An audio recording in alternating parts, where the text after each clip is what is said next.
Hello everyone, स्वागत है एक बार फिर से आप सभी का फिक्स टारगेट 2.0 परिवार के एक और नई क्लास में। दोस्तों, जितने भी स्टूडेंट मिथिला यूनिवर्सिटी से डिग्री पार्ट थर्ड का एग्जामिनेशंस देने वाले हैं, तो आप लोग इस पूरी क्लास को ध्यान से देखिएगा, चाहे आपका साइंस स्ट्रीम हो या फिर आर्ट स्ट्रीम हो या फिर कॉमर्स स्ट्रीम हो, क्योंकि आज के इस क्लास में जीएस पेपर का हम कुछ मोस्ट इंपोर्टेंट 100 ऑब्जेक्टिव क्वेश्चन आज के इस क्लास में डिस्कस करने वाले हैं। तो आप लोग इस सारे क्वेश्चन को अच्छे से देख लीजिएगा, इसके बाहर क्वेश्चन आपके पेपर में नहीं पूछे जाएंगे और बेहद ही इंपॉर्टेंट क्वेश्चन है जो कि साइंस, कॉमर्स और आर्ट तीनों संकाय वालों के लिए है। तो चलिए हम लोग फटाफट से क्लास को स्टार्ट करेंगे। इससे पहले बस एक छोटा सा काम करना है, चैनल पर नए हैं, अभी तक सब्सक्राइब नहीं किया हो तो सब्सक्राइब कर लो, वीडियो को एक प्यारा सा लाइक करके अपने सभी फ्रेंड्स को भी जरूर शेयर कर दीजिएगा।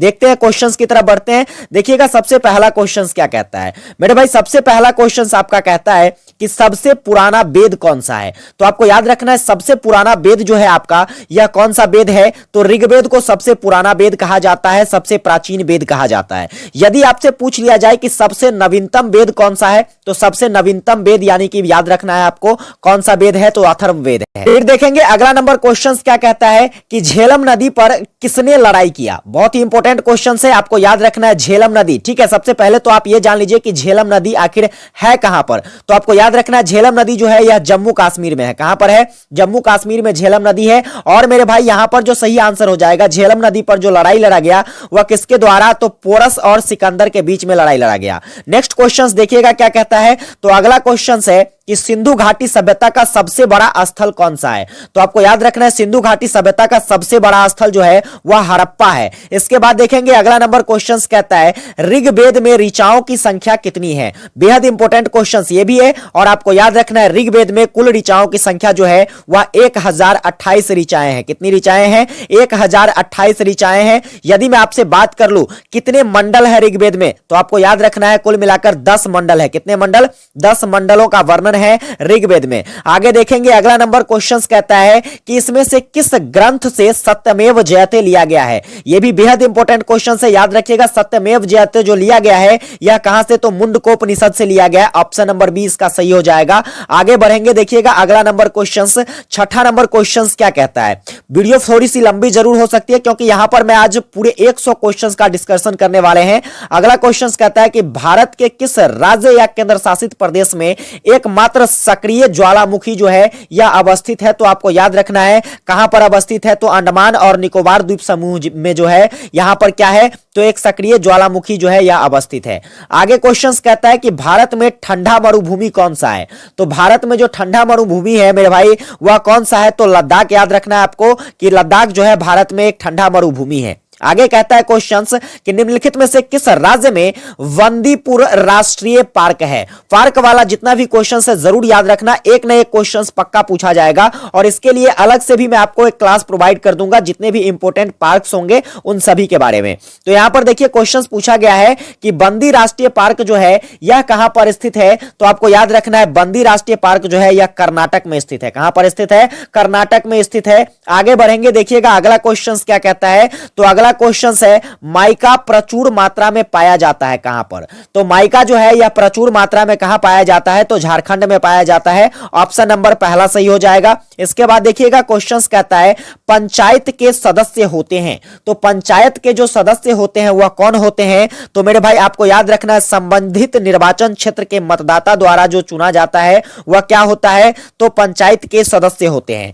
आगे बढ़ेंगे अगले क्वेश्चन की तरफ। देखिएगा 11 नंबर क्वेश्चन क्या कहता है। तो आपका 11 नंबर क्वेश्चन है कि वर्तमान लोकसभा है, तो वर्तमान में जो अभी लोकसभा है वह कौन से नंबर की लोकसभा है मेरे भाई, तो आपको सिंपली याद रखना है यह 15वीं लोकसभा है। कौन सी लोकसभा?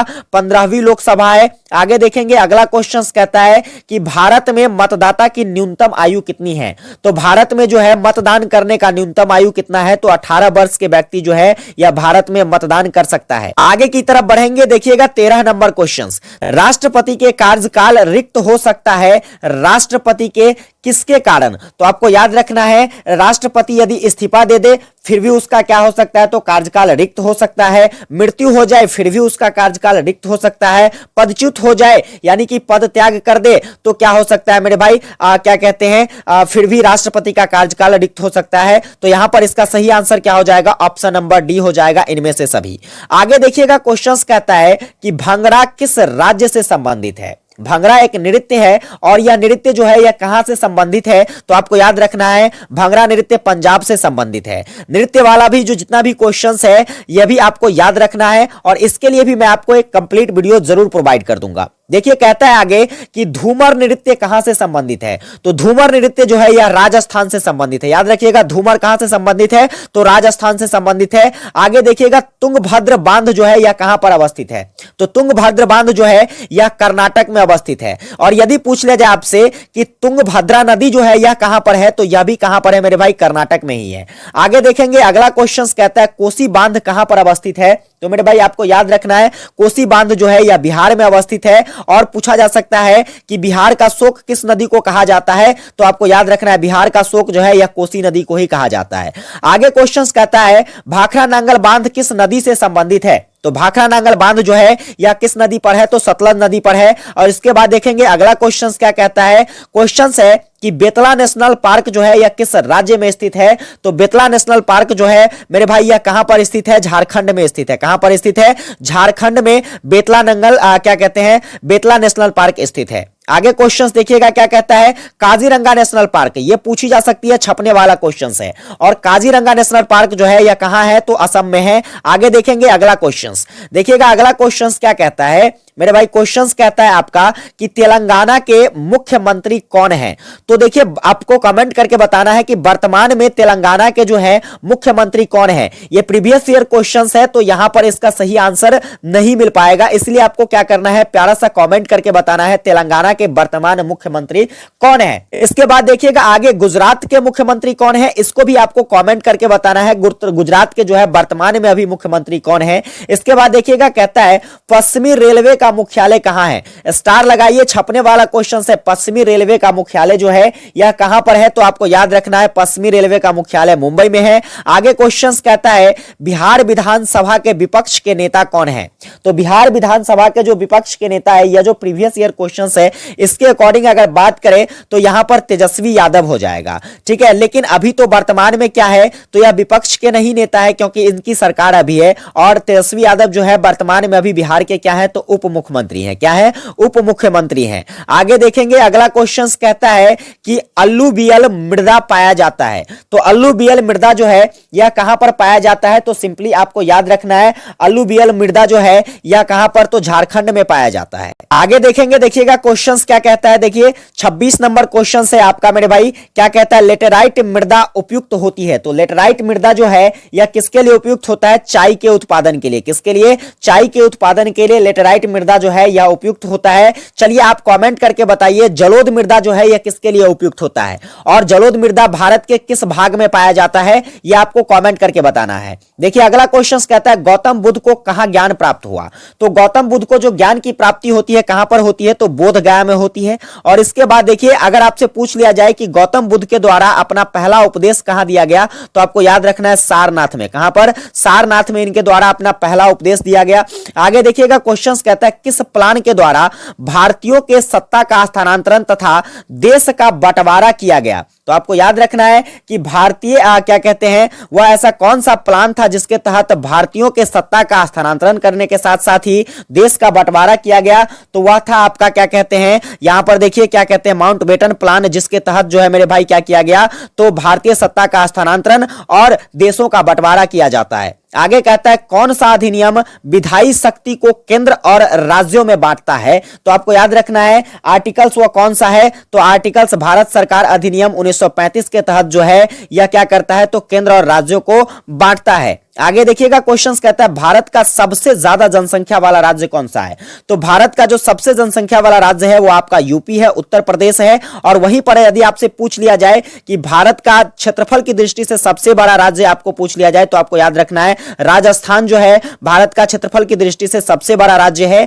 और यदि मैं आपसे पूछूं बताइए भारत का सबसे बड़ा क्या कहते हैं सबसे छोटा जनसंख्या की दृष्टि से वह कौन सा राज्य है, कमेंट करके आपको बताना है। आगे देखिएगा कहता है वाल्मीकि नेशनल पार्क, स्टार लगाओ, पूछी जा सकती है। और वाल्मीकि क्या कहते हैं नेशनल पार्क जो है यह बिहार में स्थित है। आगे देखेंगे अगला नंबर क्वेश्चन कहता है राज्यसभा के कुल सदस्यों की संख्या कितनी है।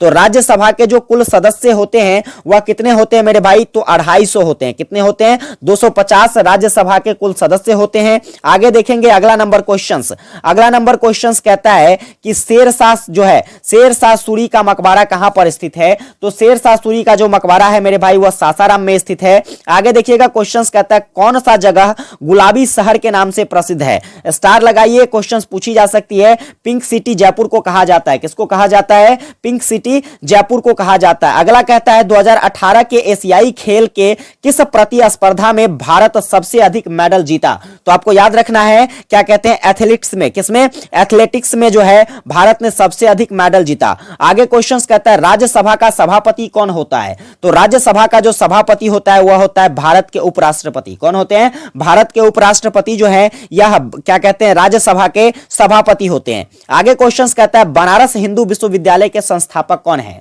तो बनारस हिंदू विश्वविद्यालय के जो संस्थापक है मेरे भाई पंडित मदन मोहन मालवीय, जिसके द्वारा क्या कहते हैं बनारस हिंदू विश्वविद्यालय का स्थापना किया गया। आगे कहता है किसने कहा जय हिंद, यानी कि जय हिंद का नारा किसके द्वारा दिया गया। तो जय हिंद का नारा जो है सुभाष चंद्र बोस के द्वारा दिया गया था। ऑप्शन नंबर बी सही हो जाएगा। आगे बढ़ेंगे अगले क्वेश्चन की तरफ। देखिएगा अगला क्वेश्चन, ये नारा वाला भी जितना क्वेश्चन है सारा याद रखिएगा। आगे क्वेश्चन कहता है किसने नारा दिया करो या मरो का। तो करो और मरो का जो नारा दिया था वो महात्मा गांधी के द्वारा दिया गया था। ऑप्शन नंबर पहला सही हो जाएगा। और नेक्स्ट क्वेश्चन कहता है सबसे अधिक जनसंख्या वाला देश कौन सा है। तो देखिए यहां पर अगर बात करें तो ये प्रीवियस ईयर क्वेश्चन है, इसके अकॉर्डिंग तो चाइना हो जाएगी, लेकिन प्रेजेंट टाइम पर अगर बात करें तो आपका भारत हो जाएगा। क्या हो जाएगा, प्रेजेंट टाइम पर सबसे ज्यादा जनसंख्या वाला देश कौन सा हो गया है, तो आपका भारत हो गया है। आगे देखेंगे क्वेश्चन कहता है लोकसभा के सदस्यों की कुल संख्या कितनी है। तो लोकसभा में कुल सदस्यों की संख्या 545 है। ऑप्शन नंबर क्या हो जाएगा, पहला सही हो जाएगा। नेक्स्ट क्वेश्चन कहता है अशोक किस वंश का शासक था। तो अशोक जो है यह मौर्य वंश का शासक था। किस वंश का शासक था, मौर्य वंश का शासक था सम्राट अशोक। आगे देखिएगा क्वेश्चन क्या कहता है कि प्राचीन नालंदा विश्वविद्यालय कहां था। तो प्राचीन नालंदा विश्वविद्यालय नालंदा में ही ना होगा भाई, नाम से स्पष्ट है कि नालंदा विश्वविद्यालय कहां, तो नालंदा में। आगे देखिएगा क्वेश्चन कहता है भारतीय राष्ट्रीय कांग्रेस की स्थापना किसके द्वारा किया जाता है। तो भारतीय राष्ट्रीय कांग्रेस की स्थापना जो है यह एओ ह्यूम के द्वारा किया जाता है। किसके द्वारा किया जाता है, एओ ह्यूम के द्वारा किया जाता है। अब आपको कमेंट करके बताना है कि भारतीय राष्ट्रीय कांग्रेस की स्थापना कब होती है। एक अगला क्वेश्चन देखिए कहता है कि चंपारण सत्याग्रह कब आरंभ हुआ। तो यहां पर जो ऑप्शंस है मेरे भाई इसके अकॉर्डिंग जो है इसमें से कोई भी ऑप्शन सही नहीं है। ऑप्शंस थोड़ा सा मिसटाइपिंग हो गया है, आपको याद रखना है। चंपारण सत्याग्रह जो है यह 1917 में होता है। कब होता है, 1917 में चंपारण सत्याग्रह होता है। नेक्स्ट क्वेश्चन की तरफ बढ़ेंगे। देखिएगा 46 नंबर क्वेश्चन क्या कहता है। आपका 46 नंबर क्वेश्चन है कि भारत में पंचायती राज के कितने स्तर हैं। तो भारत में पंचायती राज्य के जो कुल स्तर हैं वह कितने स्तर हैं, तो 3 स्तर है। आगे देखिएगा क्वेश्चन कहता है भारत में केंद्रीय बैंक का कार्य करती है, यानी कि कौन सा ऐसा बैंक है यहां पर जो कि भारत में क्या करती है, केंद्रीय बैंक का कार्य करती है। तो आपको याद रखना है रिजर्व बैंक ऑफ इंडिया जो है यह भारत में केंद्रीय बैंक का कार्य करती है। आगे देखेंगे अगला क्वेश्चन कहता है कि आईसीआईसीआई एक नाम जो संबंधित है। तो आईसीआईसीआई जो है यह क्या है, एक प्रकार का बैंक है। क्या है मेरे भाई, आईसीआईसीआई जो है एक प्रकार का बैंक है, इसीलिए यहां पर सही आंसर क्या हो जाएगा, बैंकिंग उद्योग से संबंधित है। आगे देखिएगा क्वेश्चन कहता है मुद्रा के अवमूल्यन का क्या अर्थ होता है।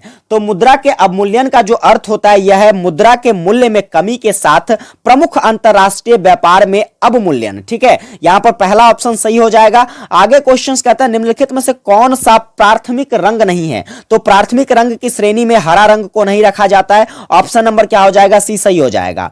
आगे अब ग्रुप नंबर बी में देखिए जो कि साइंस रिलेटेड क्वेश्चंस यहां पर पूछे जाते हैं ग्रुप नंबर बी में। और देखिए पहला क्वेश्चन कहता है वातावरण बना होता है। तो वातावरण जो बना होता है यह किस चीज से, तो भौतिक वातावरण से भी बनी होती है, सांस्कृतिक वातावरण से भी रिलेटेड होता है और जैविक वातावरण से संबंधित है। यानी कि इसमें से सही आंसर क्या हो जाएगा, उपयुक्त में से सभी हो जाएगा। नेक्स्ट क्वेश्चन पर बढ़ेंगे। देखिएगा अगला क्वेश्चन कहता है मेरे भाई कि वातावरण का कौन सा स्तर जो है यह ओजोन स्फीयर कहलाता है। स्टार लगाइए, छपने वाला क्वेश्चन से वातावरण का कौन सा लेयर है जिसको हम लोग ओजोन स्फीयर कहते हैं, तो सिंपली आपको याद रखना है ट्रोनोस्फीयर को हम लोग ओजोन स्फीयर कहते हैं। अगला क्वेश्चन देखिएगा क्या कहता है, ओजोन परत हमें बचाता है। तो ओजोन परत जो है यह हमें किस चीज से बचाता है, सबसे पहला तो परावैंगनी किरण से। और परावैंगनी किरण एक ऐसा किरण है जो कि आपको क्या कर सकता है, बहुत ज्यादा नुकसान पहुंचा सकता है। जैसे कि आपके अंदर क्या होगा, डायरेक्ट अगर ये परावैंगनी किरणें आपके शरीर पर पड़ती है तो आप में त्वचा कैंसर हो सकता है और इसके बाद जैविक विभिन्नता भी समाप्त हो सकती है, खतरे में आ सकती है। यानी कि यहां पर सही आंसर क्या हो जाएगा, ऑप्शन नंबर डी हो जाएगा। और भी कुछ रीजंस याद रखिएगा, परावैंगनी किरण से जो है आपको क्या हो सकता है, तो क्या कहते हैं मोतियाबिंद जैसे बीमारी भी हो सकती है, रतौंधी भी हो सकता है। आगे देखिएगा क्वेश्चन कहता है फुट वेव का क्या अर्थ है। तो फुट वेव का जो अर्थ है मेरे भाई वह क्या है, प्राथमिक उत्पादक एवं उपभोक्ता के विभिन्न क्रमों का संबंध जो है यह फुट वेव का अर्थ होता है। आगे क्वेश्चन कहता है निम्नलिखित में से कौन सा मृत पदार्थों से आवश्यक पदार्थ उत्पन्न करता है। तो मृत पदार्थों से आवश्यक पदार्थ किसके द्वारा, तो आपको याद रखना है साइप्रोफाइट के द्वारा क्या किया जाता है, तो उत्पादन किया जाता है। आगे देखेंगे 56 नंबर क्वेश्चन क्या कहता है। तो आपका 56 नंबर क्वेश्चन है प्राथमिक उपभोक्ता कौन है इसमें से। देखिए गाय या फिर कीट या फिर ग्रास होपर या फिर इनमें से सभी। तो प्राथमिक उपभोक्ता जो है यहां पर इनमें से सभी हो जाएगा, गाय भी है प्राथमिक उपभोक्ता, कीट भी है प्राथमिक उपभोक्ता और ग्रास होपर जिसको हम लोग टिड्डा कहते हैं वो भी क्या है, तो एक प्रकार का प्राथमिक उपभोक्ता है। आगे क्वेश्चन कहता है ध्वनि का मापन इकाई क्या है। तो ध्वनि को किसमें मापा जाता है मेरे भाई, डेसिबल में मापा जाता है। किसमें मापा जाता है, डेसिबल में ध्वनि को मापा जाता है। नेक्स्ट क्वेश्चन कहता है ध्वनि प्रदूषण का अर्थ है। तो ध्वनि प्रदूषण कब होता है, किस स्थिति में, यानी कि उसकी मात्राएं जो है कितनी अधिक बढ़ जाए तो ध्वनि प्रदूषण हो सकती है। तो आपको याद रखना इसमें से कोई ऐसा ऑप्शन नहीं है जिसके आधार पर क्या हो सकता है, तो ध्वनि प्रदूषण हो सकता है। आगे क्वेश्चन कहता है रिकेट्स उत्पन्न होता है। तो रिकेट्स जो है एक प्रकार की बीमारी है और मेरे भाई रिकेट्स यह किसके कारण, तो विटामिन डी के कारण क्या होता है, यह उत्पन्न होता है। आगे देखिएगा क्वेश्चन कहता है हिंदुस्तान एल्युमिनियम निगम अवस्थित है। तो हिंदुस्तान एल्युमिनियम निगम जो है यह कहां पर, तो रेणुकूट में अवस्थित है। आगे क्वेश्चन कहता है निम्नलिखित में से पुनरुत्पादक संसाधन कौन सा है। पुनरुत्पादक संसाधन की बात करें तो यहां पर क्या हो जाएगा, पेड़ जो है यह पुनरुत्पादक संपादक है। आगे देखिएगा क्वेश्चन कहता है, अगला क्वेश्चन कहता है मानव आबादी वैसे वैसे जैसे डैश पेड़ों और पशुओं की संख्या और विविधता जो है यह क्या होती है, घटती है। तो मानव की आबादी जैसे जैसे बढ़ेगी, मानव की आबादी यानी कि जनसंख्या में जैसे जैसे वृद्धि होगी वैसे ही पेड़ पौधे और पशुओं की संख्या में क्या होती जाएगी, कमी आती जाएगी। आगे देखेंगे अगला नंबर क्वेश्चन 63 नंबर क्वेश्चन आपका कहता है कि प्रदूषण का मुख्य कारण क्या है। तो मेरे भाई प्रदूषण का जो सबसे मुख्य कारण यहां पर नाली का पानी भी हो सकता है, औद्योगिक अपशेष भी हो सकते हैं, वाहन का धुआं भी हो सकता है, यानी कि उपयुक्त में से सभी जो है यह प्रदूषण का कारण है। अगला क्वेश्चन कहता है कौन सा गैस ग्रीन हाउस प्रभाव के लिए उत्तरदायी है। तो सिंपली आपको याद रखना कार्बन डाइऑक्साइड जो है यह ग्रीन हाउस क्या कहते हैं प्रभाव के लिए उत्तरदायी है। अगला क्वेश्चन है जल संरक्षण के तरीकों को विकसित किया जा सकता है। तो जल संरक्षण को किसके आधार पर विकसित किया जा सकता है, तो सिंपली आपको याद रखना है इसमें से सभी के कारण क्या हो सकता है, इन सभी तरीकों से हम लोग जल संरक्षण को विकसित कर सकते हैं। वर्षा जल का संरक्षण करके, फिर बांध का निर्माण करके, क्या कहते हैं जंगलों को लगा करके हम लोग क्या कर सकते हैं, तो जल को संरक्षित कर सकते हैं। आगे देखिए क्वेश्चन कहता है निम्नलिखित में से कौन प्राथमिक उपभोक्ता है। तो प्राथमिक उपभोक्ता की अगर बात कर लिया जाए यहां पर तो गाय हो जाएगा आपका प्राथमिक उपभोक्ता। नेक्स्ट देखिएगा क्वेश्चन कहता है यूरेनियम कॉर्पोरेशन ऑफ इंडिया अवस्थित है। तो यूरेनियम कॉर्पोरेशन ऑफ इंडिया जो है यह कहां पर, तो जादूगोंडा में अवस्थित है। कहां पर, जादूगोंडा में अवस्थित है। अगला क्वेश्चन कहता है भोजन श्रृंखला में मानव क्या है। तो भोजन श्रृंखला में जो है मानव या प्राथमिक और द्वितीयक दोनों उपभोक्ता के रूप में जाना जाता है। ऑप्शन नंबर डी सही हो जाएगा। आगे की तरफ बढ़ेंगे 69 नंबर क्वेश्चन देखिएगा। क्वेश्चन कहता है प्राणी को उत्पादक सीधे भक्षण करता है। तो प्राणी को जो है उत्पादक सीधे भक्षण करता है शाकाहारी को। किसको, शाकाहारी प्राणी जो है, शाकाहारी प्राणी को जो है उत्पादक सीधे क्या करता है, भक्षण करता है। आगे क्वेश्चन कहता है नाइट्रोजन का विशाल भंडार कहां पर अवस्थित है।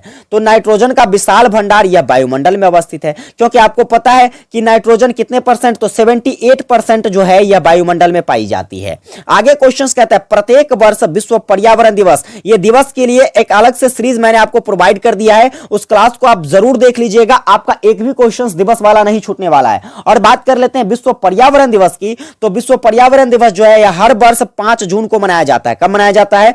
5 जून को विश्व पर्यावरण दिवस मनाया जाता है। अगला विश्व पृथ्वी क्या कहते हैं, प्रत्येक वर्ष पृथ्वी दिवस कब मनाया जाता है? तो मेरे भाई प्रत्येक वर्ष जो है पृथ्वी दिवस कब मनाया जाता है? तो 22 अप्रैल को मनाया जाता है। नेक्स्ट क्वेश्चन, पारिस्थितिकी एक क्षेत्र है जिसमें, तो पारिस्थितिकी एक क्षेत्र है जिसमें क्या होता है, सजीव अपने वातावरण से अंतःक्रिया करता है। क्या करता है? सजीव अपने वातावरण से अंतःक्रिया करता है। अगला क्वेश्चन कहता है कि पारिस्थितिक तंत्र के 2 घटक कौन कौन से हैं? तो पारिस्थितिक तंत्र के 2 घटक अजैविक और जैविक घटक हैं। कितने घटक हैं? कौन कौन से? जैविक और अजैविक घटक हैं। आगे बढ़ेंगे, देखिएगा 75 नंबर क्वेश्चन क्या कहता है। आपका 75 नंबर क्वेश्चन है, पारिस्थितिकी तंत्र में खाद्य और खाने वाला कहलाता है। तो पारिस्थितिकी तंत्र में जो खाद्य और खाने वाला क्या कहलाता है? तो फूड चेन कहलाता है। क्या कहलाता है? फूड चेन कहलाता है। आगे देखिएगा क्वेश्चन, हरित क्रांति है, तो हरित क्रांति जो है यह किससे संबंधित है? तो फसल की विभिन्नता में वृद्धि से संबंधित है, न्याय संगत उर्वरकों के उपयोग से संबंधित है, सिंचाई के विस्तार से संबंधित है, यानी कि यहां पर सही आंसर उपयुक्त में से सभी हो जाएगा। आगे क्वेश्चंस कहता है जैविक खेती है, तो जैविक खेती जो है यह क्या है? तो बिना कीटनाशक के उपयोग की खेती को हम लोग जैविक खेती कहते हैं। आगे क्वेश्चंस कहता है मेघा पाटेकर है, तो मेघा पाटेकर जो है एक प्रकार के क्या थे? तो यह पर्यावरणविद थे। क्या थे? पर्यावरणविद थे। आगे क्वेश्चंस, पारिस्थितिकी तंत्र को बनाकर रखा जाता है, तो पारिस्थितिकी तंत्र को बनाकर रखा जाता है जन जागरण से, वनों को लगाकर, मृदा के संरक्षण से, यानी कि ऑप्शन नंबर डी क्या हो जाएगा? बिल्कुल करेक्ट हो जाएगा। आगे देखिएगा सुंदरलाल बहुगुणा किससे संबंधित है? तो सुंदरलाल बहुगुणा चिपको आंदोलन से संबंधित है। चलिए आप कमेंट करके बताइए चिपको आंदोलन की शुरुआत कहां से होती है, भारत के किस राज्य से? आगे क्वेश्चन कहता है वातावरण में ऑक्सीजन की प्रतिशत मात्रा कितनी है? तो वातावरण में 21% जो है यह क्या पाया जाता है? तो आपका ऑक्सीजन पाया जाता है। नाइट्रोजन के बारे में मैंने ऑलरेडी आपको बता दिया, 78% पाया जाता है। कार्बन डाइऑक्साइड की अगर बात कर लिया जाए तो 0.03% पाया जाता है। आगे बढ़ेंगे, देखिएगा 82 नंबर क्वेश्चन क्या कहता है, पृथ्वी पर भूमि का प्रतिशत मात्रा है। तो आपको याद रखना है पृथ्वी पर भूमि का जो प्रतिशत मात्रा है वह कितना है? तो 1/3%। कितना परसेंट? 1/3%। फिर यदि बात कर लिया जाए कि भारत में कुल वन के क्षेत्र कितने हैं, तो भारत में जो वन क्षेत्र है मेरे भाई वह कितना परसेंट है? तो 33% जो है भारत में वन क्षेत्र है। आगे देखिएगा क्वेश्चन कहता है कि सबसे कम वन वाला क्षेत्र जो है, सबसे कम वन क्षेत्र कहां पर पाया जाता है? तो सिंपली आपको याद रखना हरियाणा में जो है यह सबसे कम वन क्षेत्र पाया जाता है। अगला क्वेश्चन, थार मरुस्थल कहां पर स्थित है? तो थार मरुस्थल जो है आपका राजस्थान में हो जाता है। आगे देखिएगा ऊर्जा के अनवीकरणीय स्रोत का एक उदाहरण यहां पर कौन कौन सा है? तो यहां पर जो है यहां पर ऊर्जा का अनवीकरणीय स्रोत पवन ऊर्जा भी है, सौर ऊर्जा भी है, जल ऊर्जा भी है, यानी कि ऑप्शन नंबर डी क्या हो जाएगा? बिल्कुल सही हो जाएगा। स्टार लगाइए ये question. Kanha national park, Kanha national park कहां पर स्थित है? तो आपको याद रखना है एमपी में, मध्य प्रदेश में कान्हा नेशनल पार्क है। और इसके बाद देखेंगे अगला क्वेश्चन कहता है वाल्मीकि बाघ परियोजना कहां परियोजना जो है यह कहां स्थित है? तो आपको याद रखना है वाल्मीकि बाघ परियोजना जो है यह बिहार से संबंधित है। किससे संबंधित है? बिहार से संबंधित है आपका वाल्मीकि बाघ परियोजना। आगे देखेंगे अगला नंबर क्वेश्चन 89 नंबर क्वेश्चन क्या कहता है? 89 नंबर क्वेश्चन से वायु प्रदूषण का कारण है, तो वायु प्रदूषण का कारण औद्योगिक धुआं भी है, वाहन भी है और कृषि अवशेष का जलना भी है, यानी कि यहां पर ऑल द क्या हो जाएगा? ऑल ऑफ दिस इसका सही आंसर हो जाएगा। आगे बढ़ेंगे 90 नंबर क्वेश्चन देखिएगा क्या कहता है। 90 नंबर क्वेश्चन, जल प्रदूषण का क्या कारण हो सकता है? तो जल प्रदूषण का कारण नाले का पानी भी हो सकता है, औद्योगिक कचरा का बहाव भी हो सकता है, कीटनाशक का उपयोग भी हो सकता है, यानी कि इनमें से सभी हो जाएगा, यहां पर भी सही आंसर। आगे देखिएगा क्वेश्चन, प्रदूषण नियंत्रण का साधन है, तो प्रदूषण नियंत्रण का साधन क्या हो सकता है? नाले के पानी का उपचार करिए, प्रदूषण नियंत्रित होगा। वाहनों को वनों को लगाइए, प्रदूषण नियंत्रित होगा। औद्योगिक का क्या कहते हैं कचरों का उपचार कीजिए, फिर क्या होगा इससे? तो प्रदूषण नियंत्रित होगा, यानी कि इनमें से क्या हो जाएगा? सभी ऑप्शन सही हो जाएगा। आगे देखेंगे अगला नंबर क्वेश्चन 92 नंबर क्वेश्चन क्या कहता है? तो 92 नंबर क्वेश्चन है क्या कहते हैं पीलिया रोग का प्रमुख कारण क्या है? तो पीलिया रोग जो है यह दूषित जल के कारण होता है। किसके कारण? दूषित जल के कारण आपका पीलिया रोग होता है। आगे हमारे वायुमंडल में सबसे अधिक किस गैस की मात्रा है? तो वायुमंडल में सबसे अधिक नाइट्रोजन गैस पाया जाता है। कितना परसेंट? तो मैंने बार बार बताया आपको 78%। इसके बाद आगे देखिएगा प्राकृतिक वातावरण का क्या अर्थ है? तो प्राकृतिक वातावरण का जो अर्थ है वह क्या है? तो सभी सजीव एवं निर्जीव है। इसके बाद बाद देखिएगा अगला क्वेश्चन, परावैंगनिक किरणों से कौन सा स्तर बचता है? तो परावैंगनिक किरणों से जो है यह ओजोन लेयर बचता है। कौन सा? ओजोन लेयर बचाता है। आगे देखेंगे क्वेश्चंस कहता है सबसे अधिक संख्या में बाघ संरक्षित है। तो सबसे अधिक जो है बाघ संरक्षित कहां पर है? कान्हा नेशनल पार्क में है, यानी कि मध्य प्रदेश में। कहां पर? मध्य प्रदेश में आपका हो गया। इसके बाद देखिएगा 97 क्वेश्चंस क्या कहता है? तो 97 नंबर क्वेश्चंस आपका कहता है निम्नलिखित में से गैर ग्रीन हाउस गैस पहचानिए। तो गैर ग्रीन हाउस यहां पर कौन सा है? तो सल्फर हेक्सा फ्लोराइड जो है या गैर ग्रीन हाउस क्या कहते हैं गैस है। मेथेन वैसे संबंधित है ग्रीन हाउस गैस से, नाइट्रस ऑक्साइड ये भी संबंधित है ग्रीन हाउस गैस से, और कार्बन मोनोऑक्साइड ये भी ग्रीन हाउस से संबंधित है। अगला क्वेश्चन कहता है बिहार सरकार ने पॉलिथीन बैग के उपयोग पर प्रतिबंध लगा दिया है। तो बिहार सरकार ने जो है पॉलिथीन बैग पर जो प्रतिबंध लगाया किसके लिए? तो पर्यावरण संरक्षण के लिए। किसके लिए? पर्यावरण संरक्षण के लिए। बात करते हैं 99 नंबर क्वेश्चन, अपने देश में वन महोत्सव कब मनाया जाता है? तो अपने देश में जो है यह वन महोत्सव प्रत्येक वर्ष 1 जुलाई को मनाई जाती है। कब मनाया जाता है? 1 जुलाई को। और आखिरी क्वेश्चन देखिएगा कहता है कुंवर झील कहां अवस्थित है? स्टार लगाइए, कुंवर झील। ठीक है, कुंवर झील जो है आपका बिहार में स्थित है। कहां पर? कुंवर झील जो है यह बिहार में स्थित है। तो कुल मिलाकर आपके साथ मैंने यहां पर 100 क्वेश्चंस को डिस्कशन किया है जो कि आपके जीएस पेपर से संबंधित है। तो पूरे क्लास को आपको 2 से 3 बार कान में ईयरफोन लगा के सुनना है। इसमें जितने भी क्वेश्चंस मैंने आपको कराया है बहुत ही आसान तरीके से आप कवर कर पाओगे, और आपके पेपर में जितने भी क्वेश्चंस आएंगे यहां से सारे क्वेश्चंस का आंसर आप बड़ी सटीक तरीके से कर पाओगे। अगर ये क्लासेस आपको हेल्पफुल लगी हो, चैनल पर नए अभी तक सब्सक्राइब नहीं किया, सब्सक्राइब कर लेना। वीडियो को एक प्यारा सा लाइक करके अपने सभी फ्रेंड्स को इसे जरूर शेयर कर दीजिएगा। मिलेंगे आप लोगों के साथ एक नई क्लास में, तब तक के लिए जय हिंद, वंदे मातरम।